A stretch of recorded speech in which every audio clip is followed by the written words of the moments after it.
আপোনাৰ ঘৰত গংগাজল আছেনে?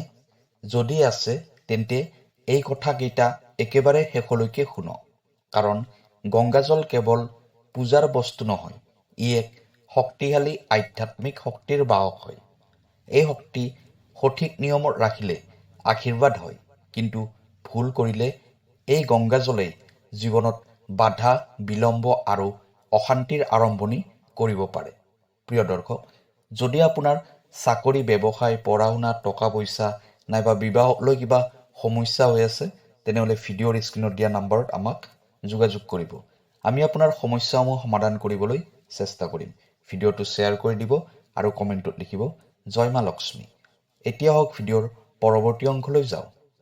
হিন্দু ধৰ্মত গংগা মাক জীৱন্ত দেৱী বুলি মানা হয়। গংগাজলত শুদ্ধতা, প্ৰায়শ্চিত্ত আৰু পাপক্ষয়ৰ শক্তি আছে বুলি যুগে যুগে বিশ্বাস চলি আহিছে। সেইবাবেই জন্ম, বিবাহ, গৃহপ্ৰৱেশ বা মৃত্যুৰ সময়তো গংগাজল ব্যৱহাৰ কৰা হয়। ই যিকোনো ঠাইৰ শক্তি পৰিৱৰ্তন কৰাৰ ক্ষমতা ৰাখে।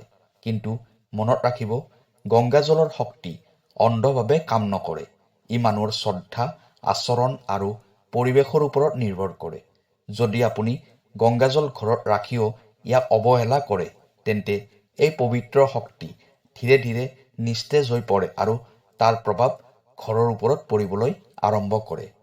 বহুত মানুহৰ ঘৰত দেখা যায় গংগাজল এটা বটলত ভৰাই কোনোবা এটা কোণত পেলাই থোৱা হয়। কোনোদিন প্ৰণাম নাই, কোনোদিন মনোযোগ নাই। এইটো আধ্যাত্মিক দৃষ্টিত শুভ নহয়, কাৰণ যি বস্তু পবিত্ৰ তাক পবিত্ৰ ৰূপতেই মানি চলিব লাগে। নহ'লে পজিটিভ শক্তি লাহে লাহে নিগেটিভত পৰিণত হ'ব পাৰে। আপুনি লক্ষ্য কৰিব পাৰে, এনে ঘৰত অকাৰণতে কথা বতৰা বৃদ্ধি হয়, সৰু কথাত মন বেয়া হয়, কামবোৰ পিছ পৰি যায়। এইবোৰ হঠাৎ নহয়। বহু আধ্যাত্মিক বিশ্বাস মতে অপবিত্ৰভাৱে ৰখা গংগাজলে ঘৰৰ শক্তিৰ সামঞ্জস্য নষ্ট কৰে। সেইবাবেই কোৱা হয়, ঘৰত গংগাজল থাকিলে সাৱধান হওক। ই কোনো ভয় দেখুৱাবলৈ কোৱা কথা নহয়, ই সচেতন হোৱাৰ কথা। শ্ৰদ্ধা, নিয়ম আৰু সচেতনতা থাকিলেই গংগাজল আশীৰ্বাদ হৈ থাকে, নহ'লে একেবাৰে নীৰৱ হৈ পৰে। এতিয়া জানি লওঁ আহক আটাইতকৈ গুৰুত্বপূৰ্ণ কথা, ঘৰত গংগাজল থাকিলে কোন কোন ঠাইত কেতিয়াও ৰাখিব নালাগে। এই ভুলবোৰ বহু ঘৰত অজানিতে হৈ থাকে।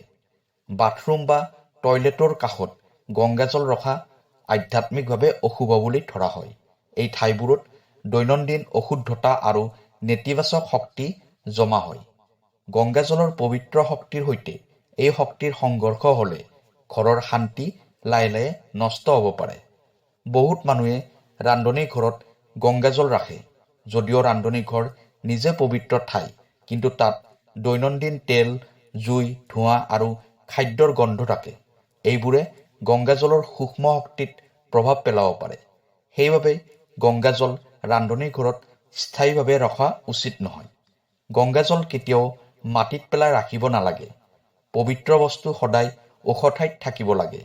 তলত ৰাখিলে ইয়াক অৱহেলা কৰা বুলি ধৰ্মীয় দৃষ্টিত গণ্য কৰা হয় আৰু তাৰ প্ৰভাৱ ঘৰৰ শক্তিত পৰে।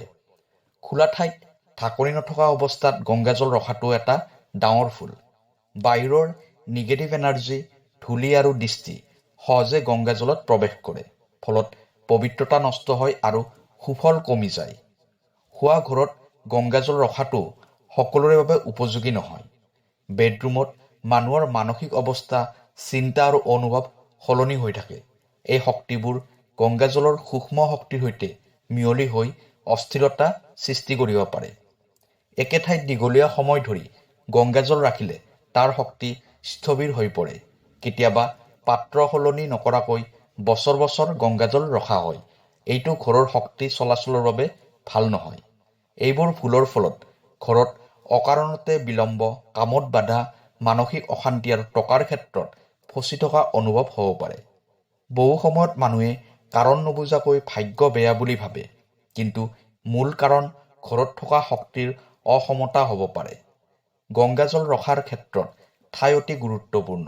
পবিত্ৰ বস্তু যদি ভুল ঠাইত থাকে, তেন্তে ই পবিত্ৰতা বজাই ৰাখিব নোৱাৰে।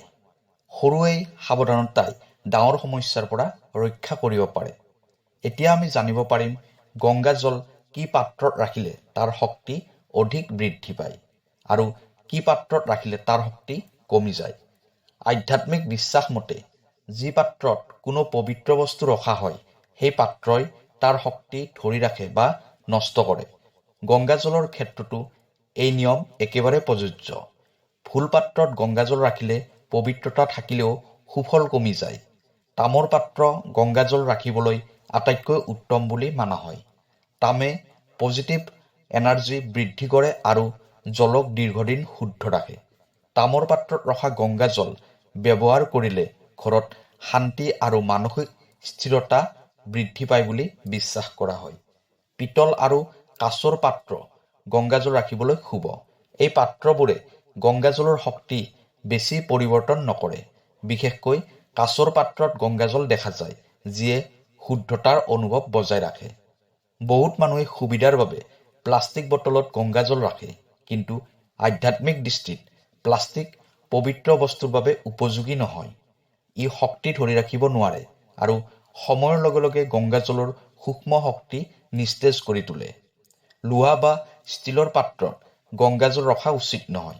এই ধাতুবোৰে গংগাজলৰ সূক্ষ্ম শক্তিৰ সৈতে সামঞ্জস্য নাথাকে বুলি বিশ্বাস কৰা হয়, ফলত গংগাজলৰ আধ্যাত্মিক প্ৰভাৱ কমি যায়। যি পাত্ৰই হওক ঢাকনি থাকিবই লাগিব। ঢাকনি নাথাকিলে বাহিৰৰ নিগেটিভ এনাৰ্জি সহজে প্ৰৱেশ কৰে।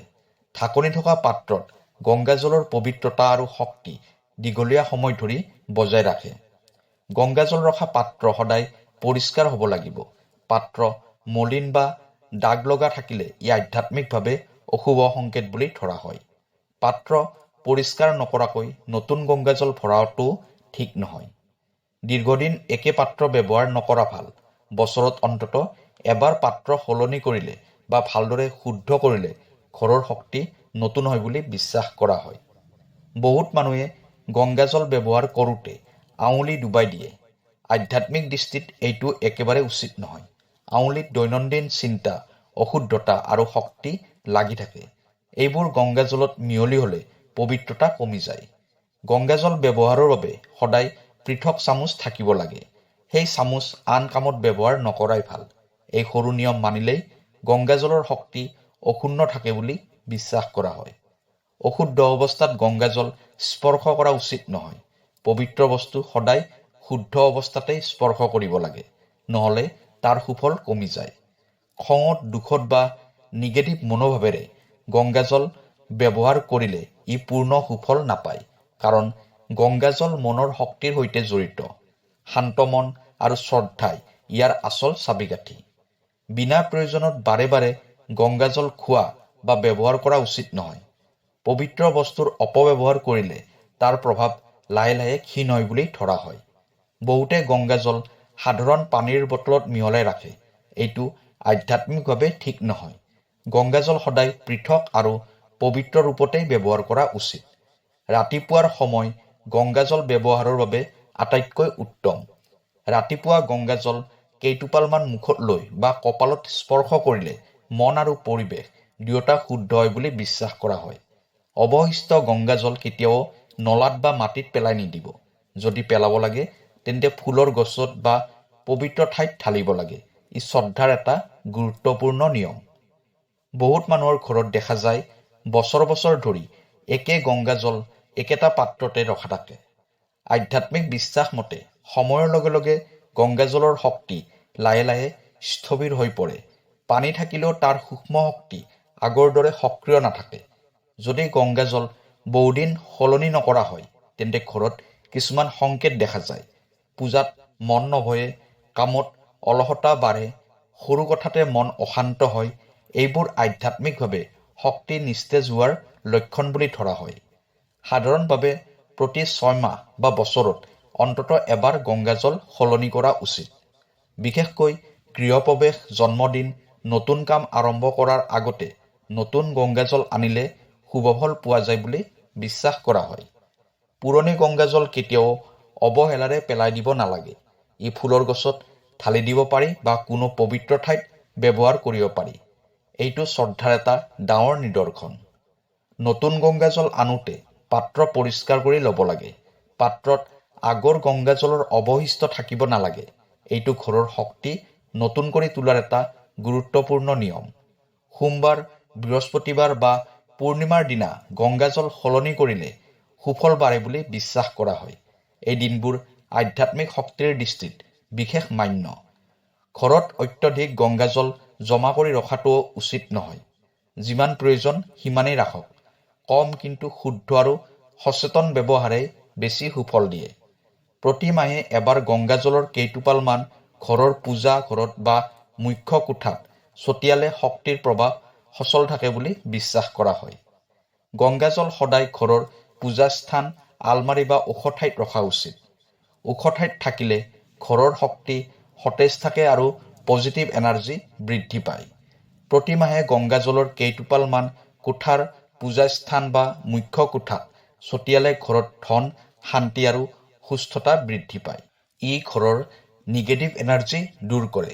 প্ৰতিদিনে ৰাতিপুৱা সূৰ্যোদয়ৰ সময়ত গংগাজলৰ সৈতে প্ৰণাম কৰাৰ অভ্যাস ৰাখক।